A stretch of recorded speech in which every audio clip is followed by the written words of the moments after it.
Hey, Roz. Let's just live as a couple without having kids. What? Look, you said that if we had a kid, you couldn't take care of me. So we just shouldn't have a kid. I was astounded by my husband's reasoning. He was so self-centered, only thinking of himself. Upon hearing that I wouldn't take care of him if we had a child, he came up with this. My husband has always been a source of trouble with his behavior. And to think, when things get tough for me, he does such things? I wish I had never married. I am Roz, 27 years old, a working mother in my first year of marriage. I live with my husband Aiden, who is 2 years older. We met at a party 5 years ago. He was so kind to me. A gentleman, and I was quickly smitten. Our dates were always tailored to my preferences, and he would adjust to my pace. I made an effort to be a woman who could match him. Until then, I had moved out of my parents' house, started living alone, and aimed to be an independent woman. I thought Aiden shared the same values. But after we got married, I realized we were fundamentally different in our thinking. When we only met once a week, I couldn't see his flaws. Living together after marriage, I started to notice all the things I disliked about Aiden. He is extremely clingy. Sure, there were signs when we were dating. I thought it was just him being playful, but I never imagined that was his real personality. In the morning, he wouldn't get out of bed, whining, "Roz, wake me up!" Or during meals, he'd want me to feed him, saying, "Ah." Even on dates, he'd cling to my arm. I don't remember marrying such a clingy, baby-like man. It's gotten to the point where I wonder if it's marriage fraud. Since we married, he seems to have noticed that I've become colder, and he started asking, "Hey, Roz, do you hate me now?" It's not like that, but can you stop using that falsetto voice to be cutesy? Why? You just liked me for my looks, Roz. Occasionally, Aiden would say that and show an exaggeratedly sad face. It makes me angry to be made out to be a bad person. I thought Aiden was kind and gentlemanly on our dates. I didn't know you were a baby inside. Can't help it, can I? Because Mom said I'd be disliked if I was the same at home. I was shocked by Aiden's statement. Could it be that his whole act was crafted from his mother Flora's advice? So, you were acting all along? Yeah, I slowly showed my true self and you seemed happy, Roz. I thought you had accepted the real me. With that, I felt sorry for Aiden. Without realizing he was being genuine, I had enjoyed myself. Turns out, even the dating plans were all Flora's ideas. Thinking I was being led around by Flora, I felt a surge of anger. But I didn't want to blame Aiden for that. Realizing his true nature after marriage and treating him coldly might have been my fault. No one wants their personality to be denied. Regardless of the act, even if he has a baby-like side, Aiden is Aiden. Since I chose to marry him, I thought I should make an effort to meet his personality halfway. So I made a suggestion. Then you can be spoiled sometimes, but there are things I want you to do yourself. First, wake up on your own. Stop expecting me to help you dress. Don't cling to my arm on dates. And I want you to share the household chores. I don't understand why I have to look after you while working full-time and doing all the housework. Eh? But that's what mothers do, right? What? Even when I tried to meet him halfway, it was pointless if Aiden said things like this. It seemed he wanted to replace his mother, Flora, with me. I'm not your mother. I'll become one when we have a child, but then I won't be able to take care of you. What? No way. But if you get pregnant, you'll quit your job, right? You'll have time to look after me then. That's not how it works. When we have a child, you need to take care of yourself. If you don't like that, then that's divorce, okay? I told Aiden firmly and didn't allow for any arguments. After that, Aiden stopped acting like a baby for a while. But about a week later, he said, "Hey Roz, let's just live as a couple without having kids." What?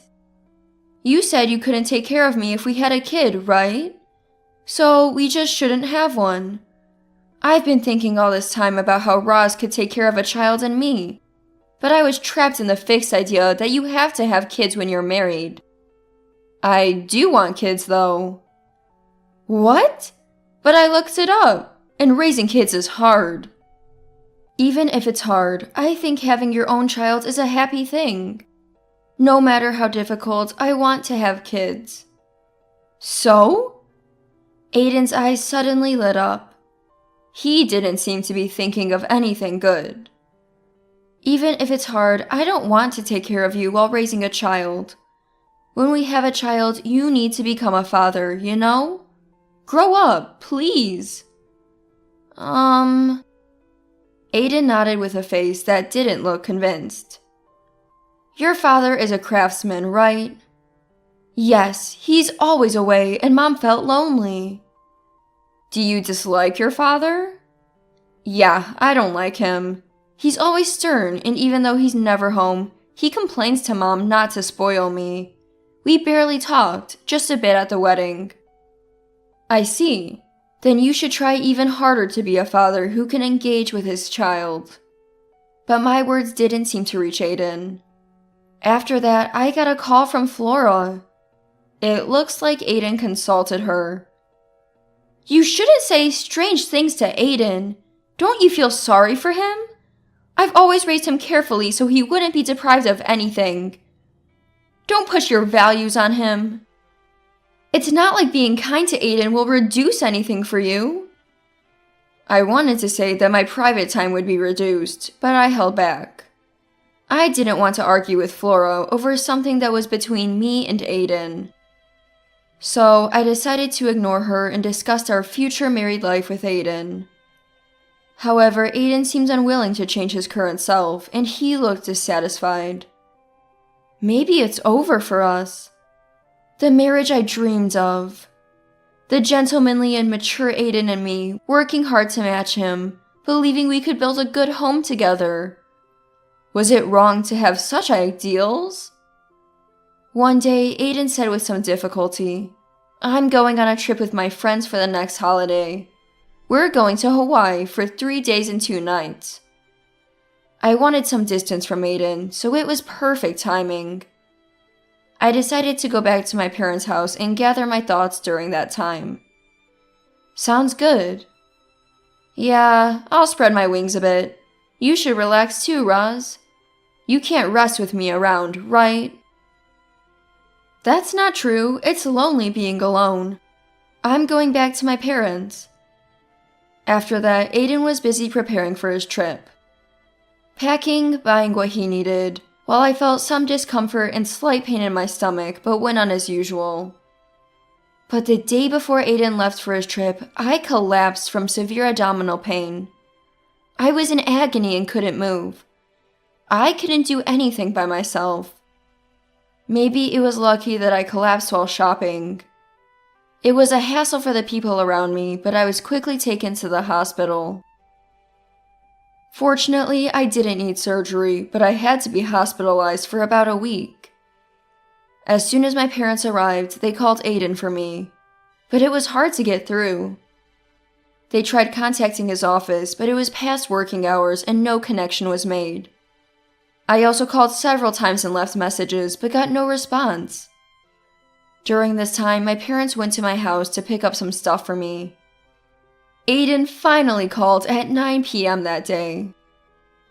But not to my mother who had called him, he called my mobile phone instead. Hello? Your mother-in-law called. What's going on? What do you mean what's going on? I'm being hospitalized. Oh, come on. Are you just trying to get back at me because I complained to Mom about you? Using your own mother to manipulate. That's low, Roz. I don't want to hear that from you. Anyway, I'm in the hospital right now. I need you to come tomorrow.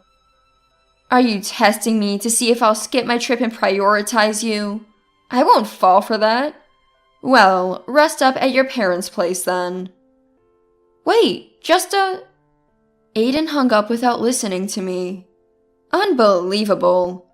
He just makes assumptions and treats me like I'm dishonest. If that's the case, what about Aiden, who tried to manipulate me using Flora? Besides, I really am hospitalized. Reluctantly, I sent Aiden a message with a hospital name and room number. As expected, Aiden didn't come. Calls wouldn't go through, and attempts at messaging apps just rang without answer.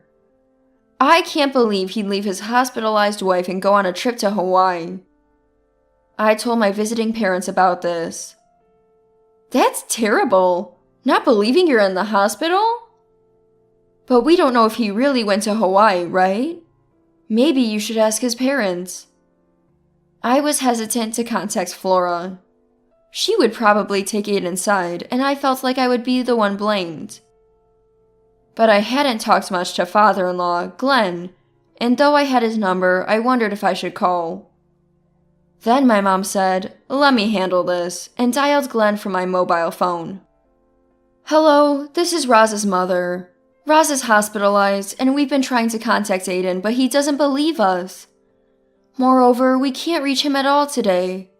He might have gone on a planned trip to Hawaii with his friends." After talking to Glenn for a while, my mom said, "He's coming over right now." Glenn arrived shortly after. "I'm sorry about my son. Didn't you contact my wife?" he asked. "It was hard to contact Flora because of a past incident with Aiden," I replied. Glenn's expression changed. "I can't believe Roz has been inconvenienced.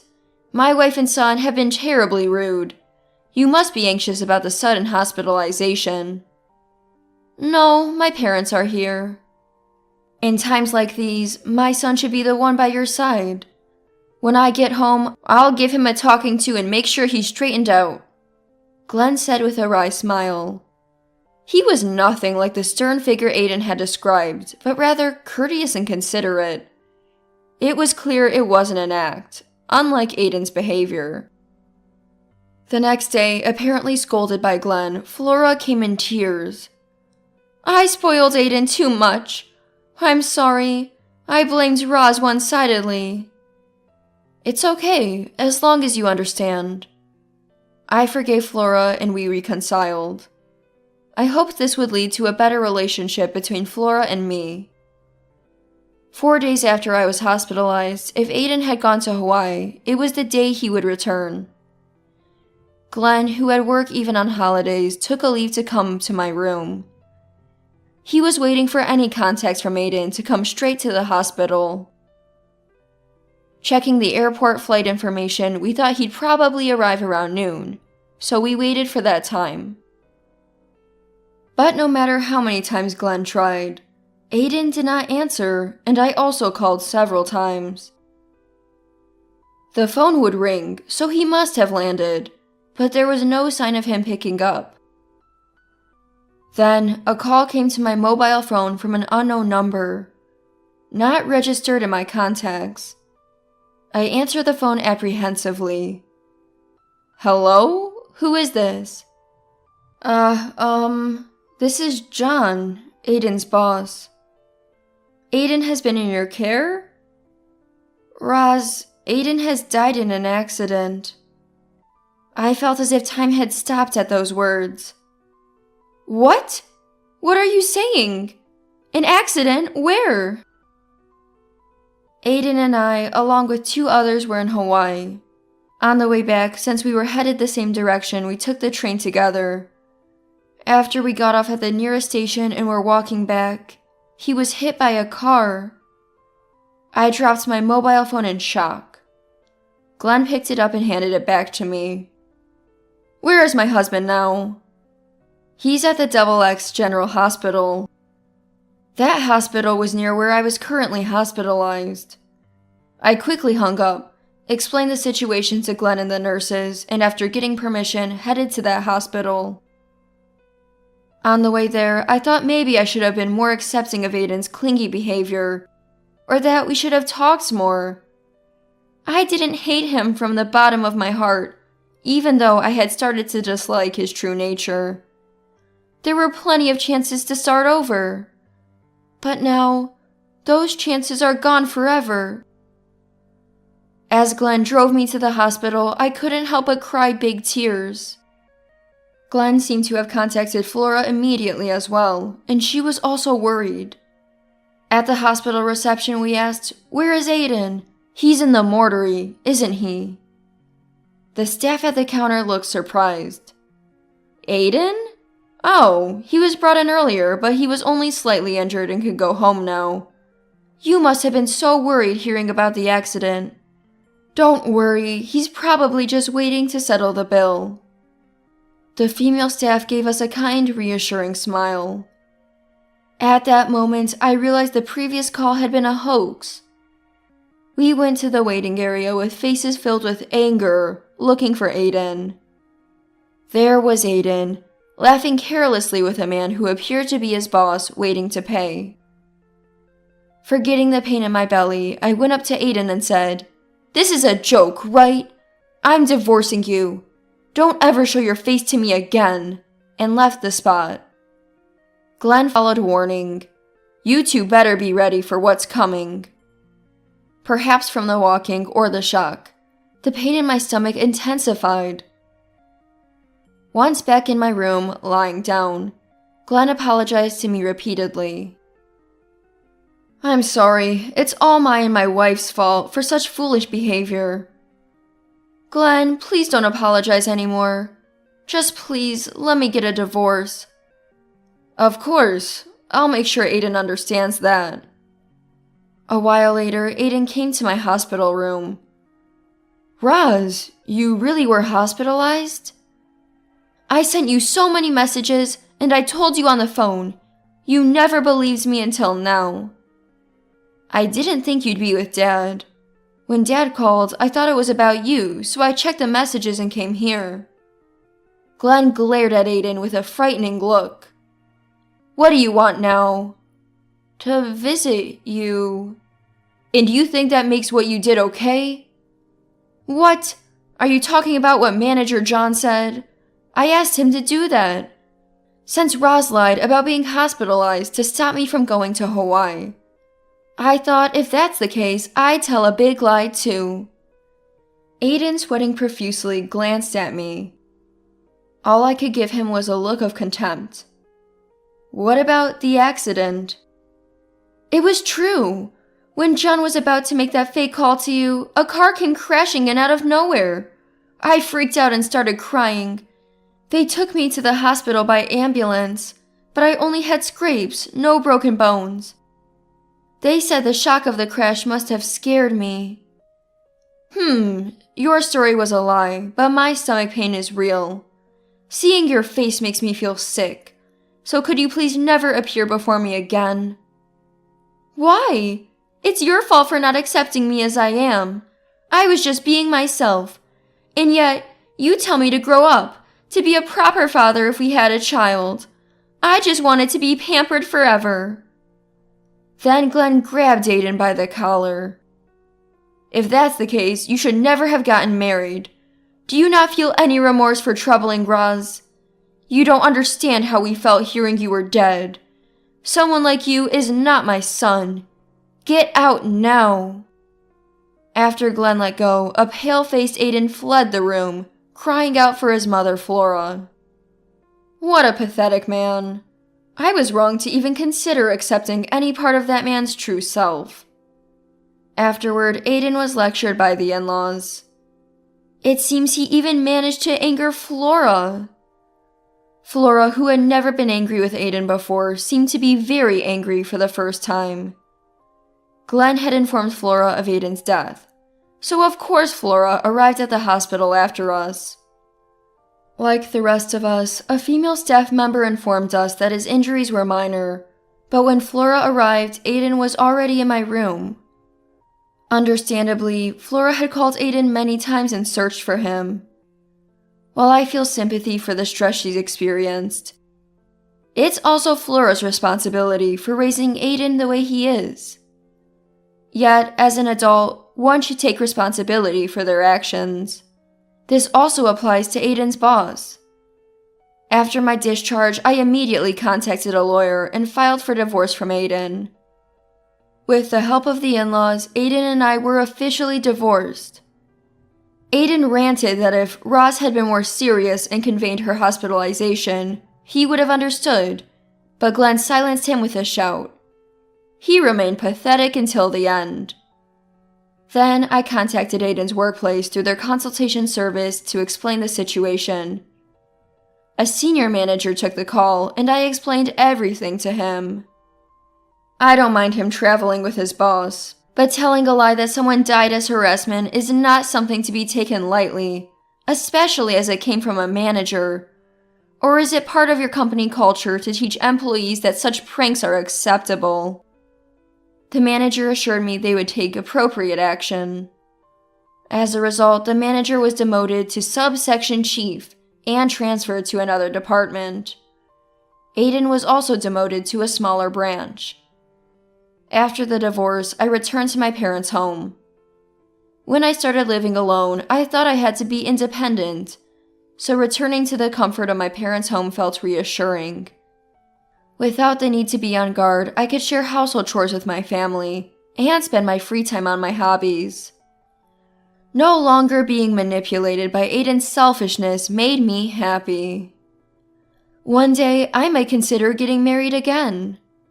Next time, I'll make sure to see the true nature of my partner before committing. For that, I want to show my true self from before marriage, without any pretense.